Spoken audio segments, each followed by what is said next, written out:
قال النبي صلى الله عليه وسلم من سره أن يحب الله ورسوله ويحبه الله ورسوله فليصدق حديثه إذا حدث وليؤدي أمانته إذا اؤتمن وليحسن جوار من جاوره.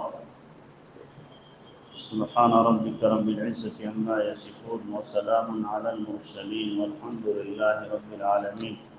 اللهم صل على سيدنا محمد وعلى آل سيدنا محمد وبارك وسلم.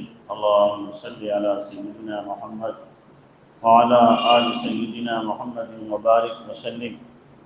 اللهم صل على سيدنا محمد وعلى آل سيدنا محمد وبارك وسلم. میرے محترم بھائیو بزرگوں، اللہ کے نبی جناب رسول اللہ صلی اللہ علیہ وسلم نے ارشاد فرمایا، جو یہ چاہتا ہے کہ اللہ رسول اس سے محبت کریں یا وہ اللہ رسول سے محبت کرے تو وہ 3 کام کر لے۔ جب بولے سچ بولے، امانت کو پورا ادا کرے۔ یہ 2 باتیں میں نے بیان کر دی تھی پہلے، ایک رہ گئی تھی۔ تیسری بات آپ نے فرمایا وَلْيُحْسِنْ جِوَارَ مَنْ جَاوَرَ، کہ اپنے پڑوسی کے ساتھ اچھا برتاؤ کرے، پڑوسی کے ساتھ اچھا سلوک کرے۔ پڑوسی کے ساتھ اچھا برتاؤ کرنا یہ اسلامی معاشرت میں سے۔ پڑوسی کہاں تک ہوتا ہے؟ 40 گھر سامنے، 40 گھر دائیں، 40 گھر بائیں، یہ پڑوسی۔ پڑوسی 3 طرح کے ہوتے ہیں۔ ایک وہ پڑوسی جو پڑوسی بھی ہے، مسلمان بھی ہے، رشتہ دار بھی ہے۔ اس کے 3 حق ہیں، ایک تو پڑوس کا، دوسرے رشتہ داری کا، تیسرے اسلام کا۔ دوسرا پڑوسی وہ ہے جو مسلمان ہے اور مسلمان ہے اور پڑوسی ہے، رشتہ دار نہیں۔ اس کے 2 حق ہیں، مسلمان ہونے کا اور پڑوسی ہونے کا۔ تیسرا پڑوسی وہ ہے جو پڑوسی ہے، نہ رشتہ دار ہے نہ مسلمان ہے، غیر، اس کا بھی حق ہے پڑوسی ہونے کا۔ یہ نہیں کہ غیر ہے تو اس کو اتنا ستاؤ کہ مکان بیچ کے بھاگ جائے۔ اللہ کے نبی جناب رسول اللہ صلی اللہ علیہ وسلم نے حدیث میں ارشاد فرمایا، وہ ایمان والا نہیں ہے کہ جس کا پڑوسی بھوکا رہے اور وہ پیٹ بھر کر کھانا کھائے۔ دیکھیے آپ نے فرمایا واللہ لا یؤمن واللہ لا یؤمن واللہ لا یؤمن، قالوا من یا رسول اللہ، قال من لا یأمن جارہ بوائقہ، کہ قسم اللہ کی ایمان والا نہیں، قسم اللہ کی ایمان والا نہیں، قسم اللہ کی ایمان والا نہیں۔ صحابہ نے پوچھا اللہ کے نبی کون؟ آپ نے فرمایا جس کا پڑوسی اس کی شرارتوں سے محفوظ ہے۔ جو ایمان کا اپنی دم بھر رہے ہیں اور اپنے آپ کو پکا مسلمان سمجھتے ہیں لیکن پڑوسیوں کو اگر ستاتے ہیں تو اپنے ایمان کی انہیں خیر منانا چاہیے کہ ان کا ایمان صرف زبان پر ہے بھی دل کے اندر نہیں، ان کا ایمان صرف ظاہر میں ہے باطن میں نہیں، ان کی ایمانی روح ابھی ایمان سے سرشار نہیں ہوئی۔ ظاہری بول ایمان والے ہیں، حقیقت سے کوسوں دور ہیں۔ پڑوسیوں کے حقوق اللہ کے نبی صلی اللہ علیہ وسلم نے اتنے بیان کیے، صحابہ کہتے ہیں اللہ کے نبی صلی اللہ علیہ وسلم ہمیں پڑوسیوں کے بارے میں تاکید کرتے رہے حتی ظننا انہ سیورث، یہاں تک کہ ہمیں خیال ہونے لگا شاید وراثت میں حصے دار بنا دیں گے، پڑوسی وراثت میں حقدار بنا دیں گے، جیسے بیٹا حقدار ہوتا ہے وراثت کا، بیٹی ہوتی ہے، فرمایا ایسا لگ رہا تھا ہمیں کہ پڑوسی بھی حقدار ہو جائے گا۔ اتنے تاکیدی احکامات اور آداب و احکام اللہ کے نبی صلی اللہ علیہ وسلم نے پڑوسی کے بیان کیے۔ ہماری سوچ کیا ہوتی ہے؟ اتنا ستاؤ، اتنا ستاؤ، اتنا ستاؤ کہ بدبخت گھر چھوڑی کے بھاگ جائے، اونے پونے میں بیچے اور میں لے لوں۔ یہ کافرانہ سوچ ہے، اسلامی سوچ ہے، کافرانہ سوچ۔ ہمیں تو ایسا برتاؤ کرنا چاہیے تھا، اتنی اس کے ساتھ ہمدردی، خیر خواہی، محبت ایسی ہونا چاہیے تھی، وہ سوچتا مجھے کبھی بھی یہ گھر چھوڑ کے نہیں جانا کہ مجھے ایسا پڑوسی ملے گا۔ اگر کافر بھی ہوتا تو وہ سوچنے پر مجبور ہو جاتا کہ ہمیں اسلام کے بارے میں اسٹڈی کرنا چاہیے کہ جب یہ اپنے پڑوسی کا اتنا خیال کرتے ہیں میں غیر ہوں، اگر مسلمان ہوں تو اس کا کتنا خیال کرتے ہوں گے؟ جب ایک ادنا مسلمان اپنے پڑوسی کا اتنا خیال لحاظ کر رہا ہے تو ان کے نبی کا کیا حال ہوگا؟ وہ یہ سوچتا. آج منفی نگیٹو سوچ بن گئی. پازیٹو کی وجہ کیا ہے؟ نگیٹو سوچ بنی ہوئی ہے کہ یہ مسلمان اتنا گندا ہے تو ان کے اوپر والے، مسلمان اتنا بد اخلاق ہے ان کے اوپر والے، مسلمان اتنا تکلیف دے رہا ہے، اچھا ان کو یہی سبق ملا ہوگا، یہی درس دیا گیا ہوگا. ہم یہ نہ سوچیں کہ ہم برا کر رہے ہیں تو بس ہم ہی تک محدود ہے. اگر میں برا کر رہا ہوں، میری برائی سے اسلام بدنام ہو رہا ہے، اسلام کے اوپر ضرب پڑ رہی ہے.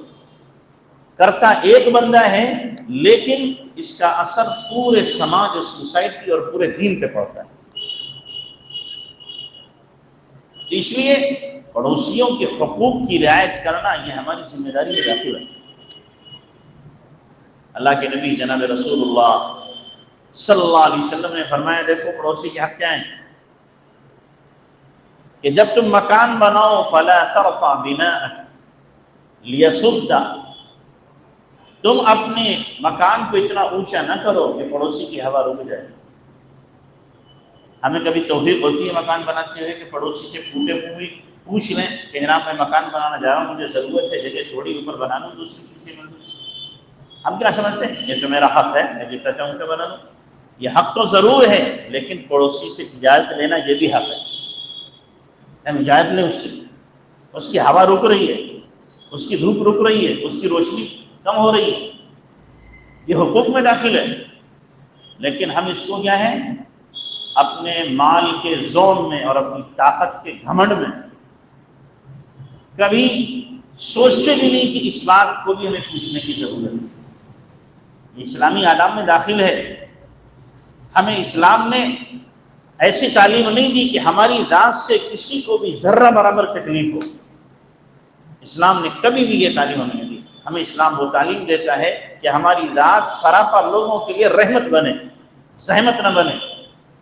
ہم لوگوں کے لیے کیا ہے، محبت کا گلدستہ تو بن جائیں لیکن آگ کا انگارہ نہ بنے.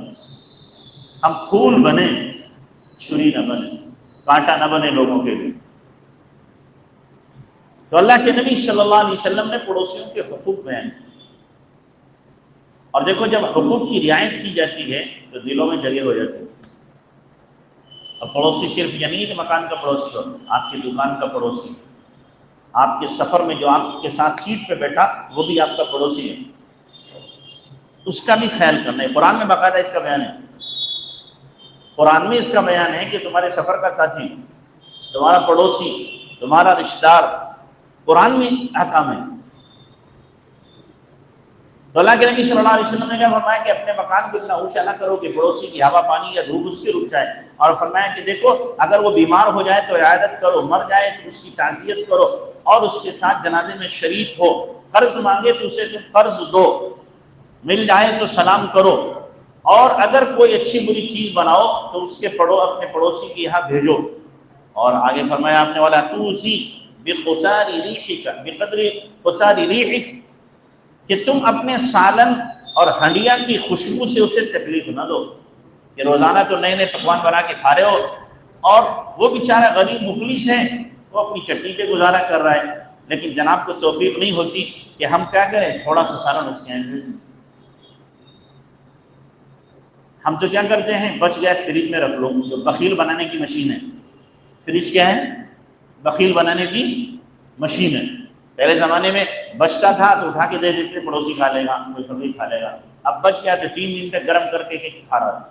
یہ فریج کیا ہوئی، بخیل بنانے کی مشین. اس نے بخیل بنا کے رہا. اب آدمی وہی کھاتا رہتا ہے گرم کر کے. تو اس لیے اگر کوئی اچھی بری چیز بناؤ تو کیا کرو، پڑوسی کو دو. اگر پھل لا رہے ہو پڑوسی کو دے نہیں سکتے تو چھپا کر کے لاؤ تاکہ اس کے بچے دیکھ نہ لیں، ورنہ انہیں تکلیف ہوگی، پھر تمہارے پیٹ میں درد ہوگا. ان کی نظر لگے گی اور دو گے نہیں تو ظاہر ہے تمہیں ہضم نہیں ہوگا.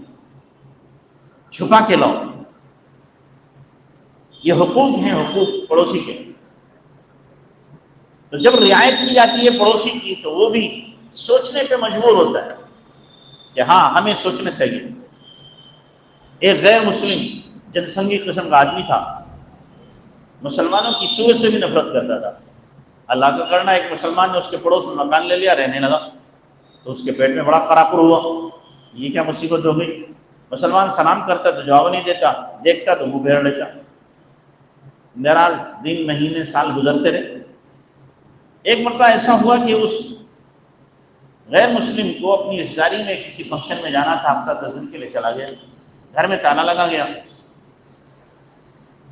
اتفاق سے اس کی ڈاک آئی، بہت ساری ڈاک آئی، تو مسلمان نے اس کو اٹھا لیا، رکھ لیا، باہر ڈال دی اس نے صحن میں۔ اب یہ جب ہفتہ 10 دن کے بعد آیا، دروازہ کھلا تو مسلمان وہ ڈاک لے کے پہنچ گیا۔ اب اس نے دیکھا تو بڑا لال پیلا، کیا بات ہے کہ جی وہ آپ کی ڈاک آئی ہوئی تھی، باہر پڑی تھی، میں نے سوچا ہوا آئی کہ اڑ نہ جائے، بارش ہوئے تو خراب ہو جائے گی، نہ معلوم آپ کی کتنی ضروری ڈاک ہوتی، میں نے اٹھا کے رکھ لی، اس لیے آپ کی خدمت میں لایا ہوں۔ اب وہ ہکا بکا کہ میں اس کے ساتھ کیا برتاؤ کرتا ہوں اور یہ میرے ساتھ کیا سلوک کر رہا ہے۔ اس نے کہا بیٹھیے، بٹھایا، پھر کہا کہ آپ نے کیوں کیا میرے ساتھ، آپ نے میری ڈاک کیوں رکھی؟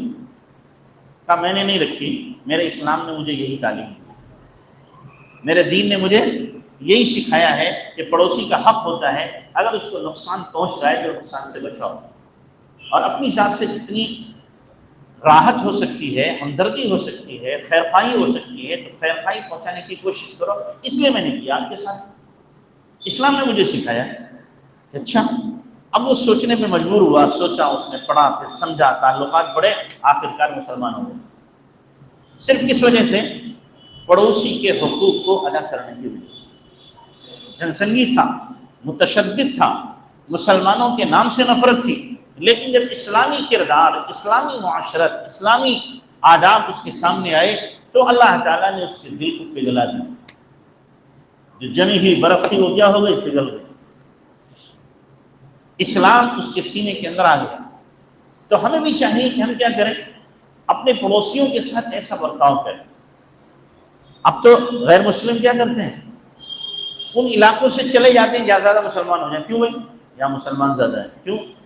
تو کیا ہوا؟ گندگی زیادہ ہو گئی، ان کے بچے شور ہنگامہ کریں گے، پڑھنے نہیں دیں گے، اور پھر کیا ہے، ہر طرح کی پریشانی ہوگی، لہٰذا ہم یہاں نہیں رہیں گے، جا رہے ہیں۔ یہ سوچ ہمارے بارے میں، حالانکہ اس کے بالکل اپوزٹ سوچ ہونا چاہیے ہمارے بارے میں کہ میں یہاں رہوں گا، کبھی چھوڑ کے نہیں جاؤں گا، مسلمان ہے، میری بہو بیٹیوں کی عزت یہاں محفوظ ہے، میرے ساتھ یہ ہمدردی کرتا ہے، یہاں پر میرے بچے بہت سیف ہیں، مسلمان ہے، صفائی ستھرائی کا خیال رکھتا ہے، مسلمان ہے، اس کا کردار بہت بلند ہے۔ یہ سوچ ہونا چاہیے تھی، لیکن اس کی بالکل برعکس اپوزٹ سوچ ہو گئی۔ ہمیں اپنے اوپر ماتم کرنا چاہیے، ہمیں اپنے اوپر ماتم کرنا چاہیے۔ ہم نے کیا کیا؟ یہ کیسے اپنے کردار بنائے، کیسا اپنا اخلاق بنایا، کیسی اپنی سوچ، کس طریقے سے ہم نے اپنی زندگی بنا لی جو اسلامی آداب سے، اسلامی اخلاق سے، اسلامی کردار سے بالکل عاری اور خالی ہے۔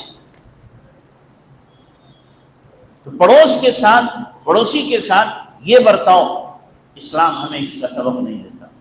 آج لوگ کیا کہتے ہیں؟ جی اپنی زندگی جیو، بس اپنی زندگی جیو، ہمیں کسی سے، پڑوسی مر رہا ہے، مرنے دو اسے، مرنے دو اسے۔ اللہ کے نبی جناب رسول اللہ صلی اللہ علیہ وسلم بکری ذبح کرتے تھے تو فرماتے تھے میرے یہودی پڑوسیوں کو بھی دے دینا۔ آپ کے آس پاس یہودی تھے، ان سب میں آپ علیہ السلام گوشت تقسیم کراتے تھے، وہ سب خوش رہتے تھے اللہ کے نبی علیہ السلام۔ حالانکہ کیا ہیں؟ یہودی سب سے بڑے دشمن ہیں اسلام کے اور نبی محترم صلی اللہ علیہ وسلم کے، لیکن اللہ کے نبی صلی اللہ علیہ وسلم ان کے ساتھ یہ برتاؤ کر رہے ہیں۔ کچھ ہم بھی تو سیکھیں اس میں سے، کچھ ہمارا ضمیر تو بھی ہمیں للکارے کہ ہم کیا کر رہے ہیں، کچھ ہم بھی تو اپنے دل کو زندہ کریں۔ میں نے سنا تھا کبھی وہ زمانہ تھا کہ عبداللہ بن مبارک رحمۃ اللہ علیہ کے پڑوسی یہودی، اور اپنے مکان کا اس نے اعلان نکالا مکان بیچوں گا۔ آئے لوگ، گراہک آئے پوچھنے کے لیے بتاؤ کتنے کا مکان ہے؟ کہ 20,000 درہم کا۔ ارے اس علاقے میں اس طرح کا مکان تو 10,000 میں ملتا ہے، 20,000 کیوں مانگ رہے ہیں؟ 10,000 تو قیمت ہے مکان کی، اور 10,000 عبداللہ ابن مبارک کے پڑوس کی قیمت ہے۔ 10,000 کس کی قیمت ہے؟ عبداللہ ابن مبارک کے پڑوس کی، کہ تمہیں ایسا پڑوسی نہیں ملے گا جیسا عبداللہ ابن مبارک ہے۔ یہ عبداللہ ابن مبارک رحمۃ اللہ علیہ کہ ایک پڑوسی ان کا مکان بیچ رہا تھا، بک گیا، رات میں رونے کی آواز آئی تو عبداللہ ابن مبارک نے گھر میں سے بھیجا کہ پوچھ کیوں ہے؟ پتا چلا مکان بیچا، بچے مکان کے بکنے کے دکھ میں رو رہے ہیں کہ ہمارا مکان بک گیا۔ تو عبداللہ ابن مبارک رحمۃ اللہ علیہ نے فرمایا یہ قیمت مجھ سے لو، ساری مکان کی قیمت دی، تم یہیں رہو گے نہیں جاؤ گے۔ ہم ایسے تھے کبھی، ہم ایسے کبھی تھے، اب نہیں تھے۔ اب تو یہ کیا ہے؟ بھولی بسری داستانیں ہیں، یہ صرف قصے ہی قصے رہ گئے، حقیقت ہماری زندگیوں سے نکل گئی۔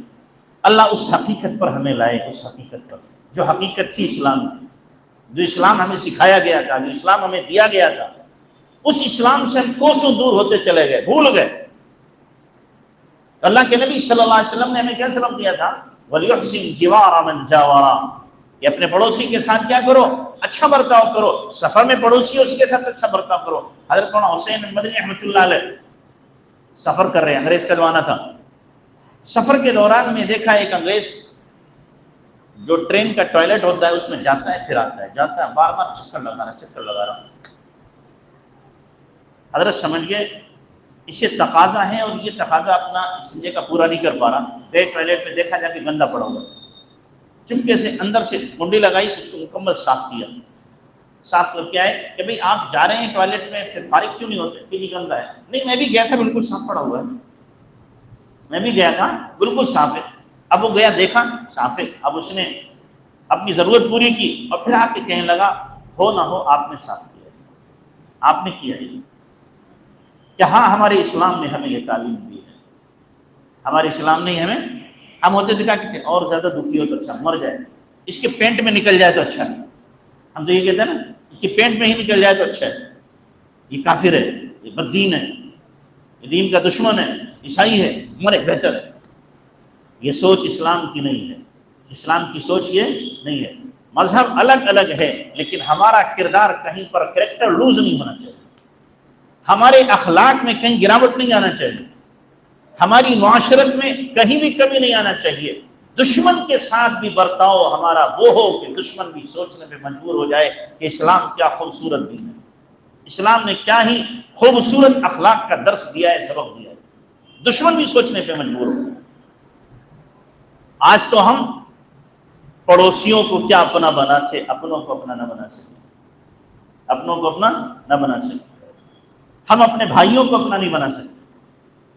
ہمارے سگے بھائی ہوتے ہیں لیکن ہمارا کردار اور ہمارا کریکٹر اور زندگی ان کے ساتھ ایسی ہوتی ہے کہ ہمارا بھائی ہم سے دکھی ہوتا ہے، ہمارے بھائی کو ہم سے تکلیف ہوتی ہے، اور بھائی سوچتا ہے یہاں سے دور رہنے میں عافیت ہے، دور رہوں گا کبھی کبھی آؤں گا ملاقات ہو جائے گی، تو ہوتا ہے کہ نہیں؟ آج لوگوں کی سوچ ہی بنی ہوئی ہے کہ دور رہو تو اچھا ہے، ایک ساتھ تو نہیں، دور رہیں گے تو محبتیں باقی، دور رہنے میں محبتیں رہتی ہیں۔ یہ سوچ کیوں بنی؟ یہ سوچ اس لیے بنی کہ ہم نے اسلام کو پڑھا نہیں، اسلامی آداب کو پڑھا نہیں۔